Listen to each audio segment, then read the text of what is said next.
Hello everyone, I hope आप सब लोग बहुत खुश होंगे, बहुत हेल्दी होंगे। अच्छा, आजकल ना मोस्टली पेशेंट्स को ना कफ एंड कोल्ड की शिकायत बहुत ज्यादा आ रही है। मतलब पूरा छाती में जो है बलगम जमा हुआ, म्यूकस जमा हुआ है। उसके साथ साथ में उनके गले में बहुत ज्यादा पेन हो रहा है, सर में दर्द रहने लग गया है, क्योंकि एक तो भारीपन हो रहा है छाती में, नाक भी जाम हो रखी है, क्योंकि या तो नाक बहुत ज्यादा बहती रहती है या नाक बंद हो गई है पेशेंट की। तो उसकी वजह से उनके सर में दर्द होना शुरू हो जाता है। कईयों को छींके इतनी ज्यादा आती है या खांसी इतनी ज्यादा आती है कि उनके पेट में दर्द होना शुरू हो जाता है।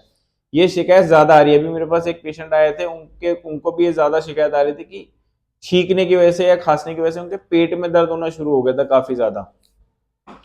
अच्छा, जो चीज मैं उनको बताई थी वो मैं अभी आपको बता देता हूँ। जो मेडिसिन उनको दी थी वो चीज मैं नहीं बता सकता, लेकिन जो होम रेमेडी है, जो उनको बताया था कि इसके साथ आपको ये करना है, वो जरूर बता देता हूँ।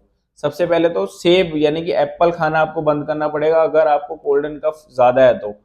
उसके साथ साथ में जो लोग रात को दूध का सेवन करते हैं, दूध पीते हैं, दूध नहीं पीना है, कोल्ड कफ हो रहा है, दूध मत पियो। उससे आपको जो कोल्ड कफ है वो बढ़ जाएगा। अब आपको ना एक ना हर्बल टी बनानी है, तो कॉपी पेन लो और लिख लो कि उसमें क्या क्या चीजें डाली जाएगी। सबसे पहले डाला जाएगा गिलोय 1.5 ग्राम, दालचीनी 1 ग्राम, एक लौंग का पीस, 4 तुलसी माता के पत्ते उसमें ऐड किए जाएंगे, और जो हरी वाली छोटी इलायची होती है वो 2 डाली जाएगी। इसको आप जैसे हर्बल टी जैसे पानी में उबाली जाती है, आप हर्बल टी बनाओ और इसको आप सुबह और रात को सोने से थोड़ी देर पहले पियो। आपको जो कफ कोल्ड की जो बहुत ज्यादा शिकायत आ रही है उसमें बहुत अच्छा आराम मिलेगा और बहुत जल्दी से आप ठीक हो जाओगे। आपका इम्यून सिस्टम एनहेंस हो जाएगा, मतलब इंप्रूव हो जाएगा। उसी के साथ साथ में आप सबको ना इस टाइम पे स्टीम लेना है, मतलब भाप स्नान जिसको हम कहते हैं ना, वो लो। क्योंकि हम मोस्टली लोग क्या करते हैं, स्टीम लेना छोड़ देते हैं कि नहीं यार डॉक्टर ने बोला तो है, छोड़ो यार, आलस आ जाता है जो भी है। लेकिन स्टीम आप सबको, अगर कोल्ड कफ हो रहा है तो जरूर ले लो, क्योंकि पॉल्यूशन बहुत ज्यादा है, इतनी इजीली आप दवाइयों से ठीक नहीं हो पाओगे, तो स्टीम लेना जरूरी है। रात को सोने से पहले थोड़ी देर पहले आप स्टीम लो, उसके बाद हर्बल टी पियो और फिर आप सो।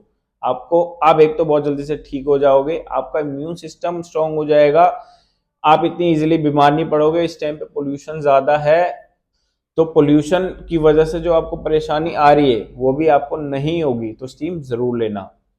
और गाइस, जिन लोगों ने मुझे अभी तक फॉलो नहीं किया, प्लीज मुझे फॉलो कर लो। अगर आपको ऐसी होम रेमेडीज, छोटी छोटी टिप्स चाहिए हेल्थ के लिए, तो प्लीज मुझे फॉलो कर लो। जो लोग आना चाहते हैं कंसल्टेशन के लिए वो आ सकते हैं, मेरी डिटेल्स बायो में आपको मिल जाएगी।